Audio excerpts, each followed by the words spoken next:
दिनांक 17 जून रोजी परभणी शहरामध्ये जो भव्य स्वरूपाचा मोर्चा निघणार आहे त्याची भूमिका आताच आम्ही विशद केलेली आहे। एससी प्रवर्गामध्ये वर्गीकरण करण्याचा महाराष्ट्र शासन विचार करीत आहे, तो विचार त्यांनी करू नये आणि ज्या स्थितीमध्ये 59 जाती एससी प्रवर्गामध्ये जशा आहेत त्या तशाच राहू द्याव्यात। कुठल्याही प्रकारे बद्दर समितीच्या अहवालाचा विचार होऊ नये, बार्टीने जी चूक केलेली आहे परत ती होऊ नये आणि बद्दर समितीने हा अहवाल समाजापर्यंत लोकांपर्यंत आलाच नाही, कुठेही सर्वे झाला नाही, विचारपूस करायला कोणीही खालच्या माणसापर्यंत आलं नाही, त्यामुळे हा एकांगी अहवाल आहे असं आम्ही मानतो।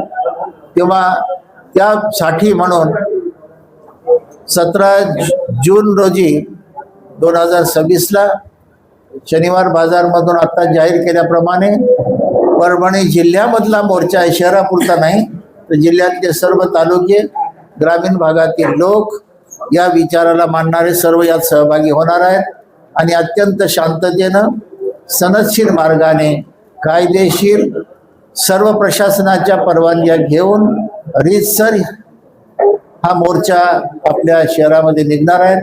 यापूर्वी बरेच मोर्चे आपल्या शहरामध्ये झालेले आहेत आणि परभणीच्या मोर्चाबद्दल आपल्या सगळ्यांना माहिती आहे। तेव्हा सर्व समाजातील सर्व घटकांनी, महिला, उपासक, तरुण, कार्यकर्ते सर्वांनी या मोर्चामध्ये मोठ्या संख्येनं सहभागी व्हावं आणि मोर्चा यशस्वी करून शासनाला हे आपण दाखवून द्यावं की वर्गीकरण केल्यानंतर काय गंभीर परिणाम भविष्यामध्ये होतील, यासाठी शासनाने सतर्क राहावं आणि हे उपवर्गीकरण करू नये यासाठी हा मोर्चा संदेश देणार आहे।